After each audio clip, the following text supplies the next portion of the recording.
ऋषभ राय IIT बीचयू का अंतिम वर्ष का छात्र अपने छात्रावास के कमरे में पसीने से तरबतर उठ बैठा। उसकी सांसें तेज थीं, आंखें भयभीत और हाथ कांपते हुए उसके माथे से पसीना पोंछ रहे थे। फिर वही सपना एक बार फिर उसने देखा था। एक मंदिर जल रहा है, लोग चीख रहे हैं और उसकी हथेलियों से फिसलता एक नाजुक हाथ। वो लड़की फिर धुंध में गुम हो गई थी।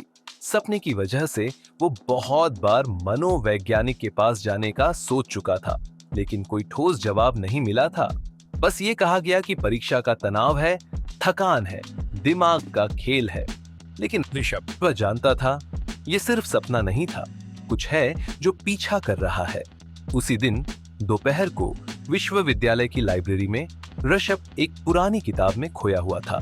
भारतीय स्थापत्य और धर्म। उसकी आंखें चित्रों पर थीं, लेकिन मन अब भी सुबह के डरावने दृश्य में अटका था। क्या मैं यहाँ बैठ सकती हूँ?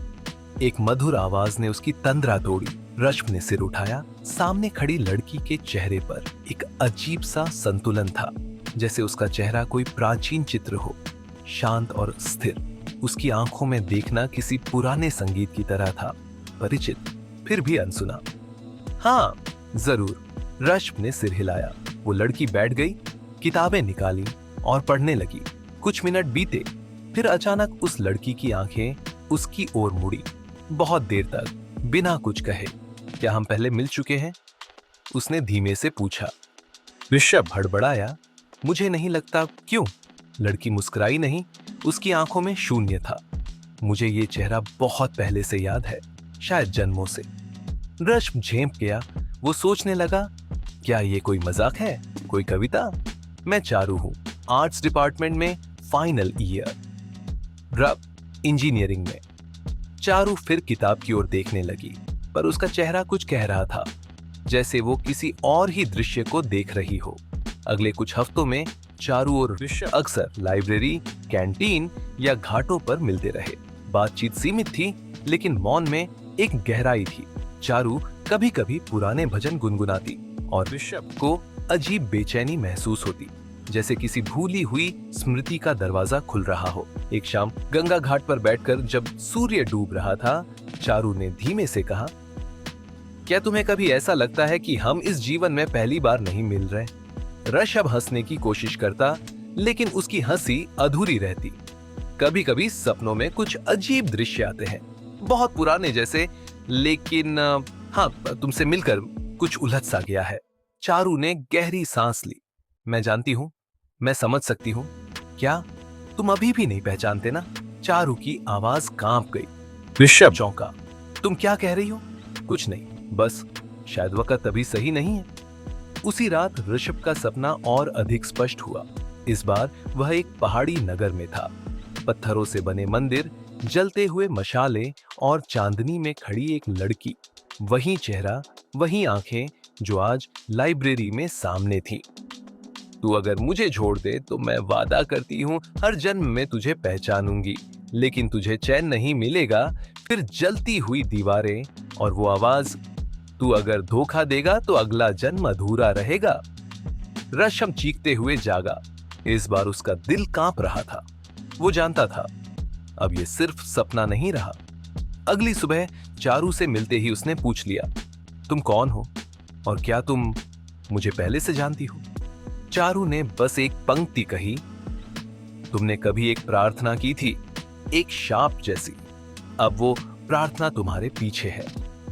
ऋषभ कुछ कह नहीं सका, शब्द जैसे गले में अटक गए। उस दिन के बाद चारू थोड़ी दूर दूर रहने लगी।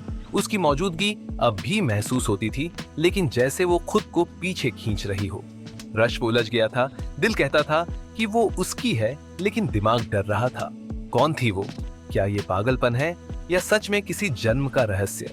एक दिन चारू ने उससे कहा, एक जगह है जहां तुम्हारे सवालों का जवाब मिलेगा। कहां? उत्तराखंड में एक प्राचीन मंदिर है, अदृश्य वरदान मंदिर। वहां जाओ और अपनी आत्मा से पूछो कि क्या तुमने कभी किसी को अधूरा छोड़ा था? ऋषभ हंस पड़ा। तुम मुझसे मजाक कर रही हो? तुम जब वहां जाओगे तुम्हें हंसी नहीं आएगी। चारू चली गई और ऋषभ के मन में पहली बार डर और जिज्ञासा ने हाथ मिलाया।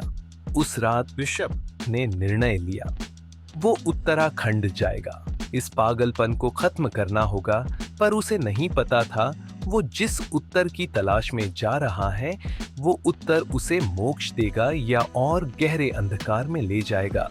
उत्तराखंड की पहाड़ियों में ठंडी हवा चल रही थी। देवदार के घने वृक्षों के बीच से एक पुरानी सड़क ऊपर की ओर जा रही थी, जैसे वो समय को पीछे की ओर मोड़ रही हो। ऋषभ एक ट्रैवल बैग लिए एक लोकल टैक्सी से उतरकर पैदल चलने लगा।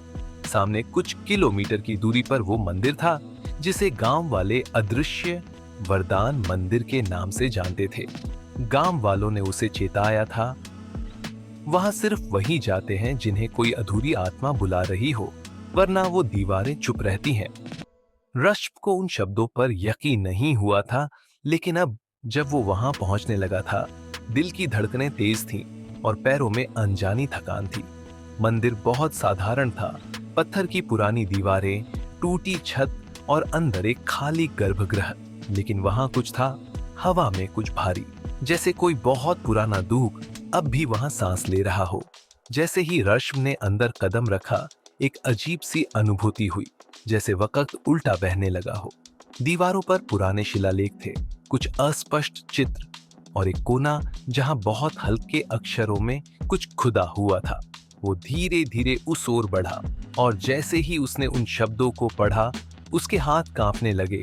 यदि तू कभी धोखा देगा तो अगले जन्म की पूर्णता छिन जाएगी। तेरे अधूरे प्रेम को हर युग की दीवारों पर लिखा जाएगा। और ठीक नीचे एक नाम, चारुलता। धूप की किरण मंदिर की दीवार पर ऐसे पड़ी कि उस खुदाई में उजाला भर गया। ऋषभ पीछे हट गया, उसकी सांसें तेज थीं। चारुलता, चारू, उसका दिमाग अब जोड़ने लगा था। उसी क्षण उसकी आंखों में एक और दृश्य कौंधा, 12वीं सदी की एक पर्वतीय नगरी। वह और एक युवती हाथों में हाथ डाले एक मंदिर की सीढ़ियों पर खड़े हैं। वो युवती उससे कह रही है, तू अगर मेरी श्रद्धा को तोड़ेगा तो अगला जन्म अधूरा रहेगा। मैं फिर भी तुझे पहचानूंगी, पर तू खुद से भागता रहेगा। और फिर आग, भगदड़ और वही अंतिम दृश्य, उसका हाथ छूट जाता है। ऋषभ जमीन पर गिर पड़ा, सिर झुकाए फपकने लगा। मैंने क्या किया था, क्यों? उत्तर उसे नहीं मिला, लेकिन अचानक एक बूढ़े पुजारी वहां आए। अब समझ आया, उन्होंने पूछा। ऋषभ चौंक गया। आप जानते हैं? पुजारी मुस्कुराए। हर जन्म के कुछ लोग वापस आते हैं अपनी अधूरी प्रार्थनाओं के जवाब में, लेकिन तुम जैसे लोग बहुत कम होते हैं जिनकी दुआ शाप बन चुकी हो। क्या मैं इसे ठीक कर सकता हूं? उस समय की पीड़ा मिट नहीं सकती, लेकिन उसका पश्चाताप जन्मों का भार हल्का कर सकता है। कैसे? प्रेम एक बार टूटे तो पुनर्जन्म भी उसे नहीं जोड़ सकता, जब तक क्षमा ना मांगी जाए आत्मा से, ईश्वर से और सबसे कठिन, खुद से। ऋषभ की आंखों में आंसू थे। मैं तैयार हूं। इसी बीच चारू वाराणसी में थी, अकेली, शांत और तैयार थी ऋषभ को हमेशा के लिए भूल जाने को। अब और इंतजार नहीं चारू, उसने आईने में खुद से कहा। जिसने उस जन्म में हाथ छोड़ा, उसे इस जन्म में छाया नहीं बनाना चाहिए। पर जैसे ही वह कमरे से बाहर निकली, बिजली कड़कने लगी और उसे एक क्षण को ऐसा लगा कि कोई पुकार रहा है, जैसे एक नाम उसकी आत्मा में गूंज उठा हो, चारुलता। मंदिर के गर्भगृह में ऋषभ अब ध्यान में बैठा था। उसने आंखें बंद की और बुदबुदाया, मैंने विश्वास तोड़ा, मैं नहीं जानता क्यों, पर मैं उसे पहचान नहीं सका और जब पहचाना तो डर गया। हे देव, मुझे क्षमा दो और उसे भी। अगर अगला जन्म है तो मुझे इतना साहस दो कि मैं उसे अधूरा न छोड़ूं। हवा ठहर गई। मंदिर की घंटियों ने बिना किसी छेड़छाड़ के अचानक बजना शुरू कर दिया और उसी पल चारू, जो सैकड़ों किलोमीटर दूर थी, बेहोश हो गई। जब चारू को होश आया, वह वाराणसी के उसी घाट पर थी जहां ऋषभ से पहली बार खुलकर बात हुई थी। और तभी उसकी आंखों में एक अंधी रोशनी कौंधी। उसे वो दृश्य याद आया, पिछला जन्म, मंदिर, ऋषभ का चेहरा और वो अधूरी विदाई। वो अब जान गया है, चारू ने खुद से कहा। उसने क्षमा मांगी है। लेकिन तभी उसके मन में दूसरा विचार आया, क्या अब मैं उसे फिर से अपनाने को तैयार हूं, या मैं फिर से उसी चक्र में फंस जाऊंगी? ऋषभ वापस वाराणसी लौटा। वो जानता था कि अब अंतिम निर्णय चारू के हाथ में था। वो उसके छात्रावास के बाहर खड़ा रहा। घंटों चारू बाहर आई। ऋषभ ने बस एक शब्द कहा, माफ कर दोगी? चारू ने उसकी आंखों में देखा। क्या इस बार तुम भागोगे नहीं? ऋषभ ने सिर झुका लिया। अगर भागना होता तो पश्चाताप कभी नहीं करता। चारू ने उसकी ओर एक कदम बढ़ाया, फिर रुकी। मैं तुम्हें पहचानती हूं, आत्मा से, पर माफ करना आसान नहीं होता। मैं इंतजार करूंगा, इस जन्म में, और अगर हो सके तो अगले में भी। चारू मुड़ी और चली गई, लेकिन इस बार उसकी चाल में कोई गुस्सा नहीं था। वो हल्की थी, जैसे कोई बहुत भारी ऋण अब थोड़ा उतर चुका हो। और ऋषभ वहीं खड़ा रहा, अधूरा लेकिन शांत। वाराणसी की सुबह। गंगा की सतह पर धूप झिलमिला रही थी। घाट पर घंटियों की ध्वनि और मंत्रों की गूंज के बीच एक युवती चुपचाप बैठी थी, चारू। उसके हाथों में पुराने जन्म की यादें थीं और सामने बहती गंगा में जैसे उसका भविष्य। ऋषभ अब हर दिन आता था, दूर से देखता, बिना कुछ कहे लौट जाता। चारू सब महसूस करती थी, पर उसके भीतर अभी भी डर था। डर फिर से छूट जाने का, फिर से टूटने का। एक दिन चारू विश्वविद्यालय की पुरानी लाइब्रेरी में रिसर्च कर रही थी। वहां की एक पुरानी अलमारी में उसे एक रजिस्टर मिला, धूल से भरा, किनारे मुड़े हुए। रजिस्टर पर नाम था प्रो श्रीकांत राव, रचना पुनर्जन्म की प्रामाणिक घटनाएं। उसने उत्सुकता से पन्ने पलटे। एक अध्याय में लिखा था, सन 1994 में एक छात्र को बार बार एक ही सपने आते थे, जलता शहर, मंदिर और एक स्त्री की चीख। बाद में जब वो उत्तराखंड गया तो उसे वही मंदिर दिखा जो उसने कभी देखा नहीं था। उसने वहां आत्महत्या कर ली। उसके अंतिम शब्द थे, वो मुझे इस बार भी नहीं पहचान पाई। चारू के हाथ कांपने लगे। कुछ आत्माएं जीवनों तक भटकती है जब तक पश्चाताप और क्षमा दोनों न मिल जाए, लेकिन जहां प्रेम सच होता है वहां काल भी थम जाता है। चारू का गला सूख गया। कहीं यह लेख उस जन्म से जुड़ा कोई और था? क्या वो अकेली नहीं थी? ऋषभ अब पहले जैसा नहीं रहा था। वो अब क्लास में शांत बैठता, किसी से अधिक नहीं बोलता, लेकिन चारू जब भी आसपास होती, उसकी आंखें नजरें चुराती, जैसे उसकी आत्मा क्षमा मांग रही हो।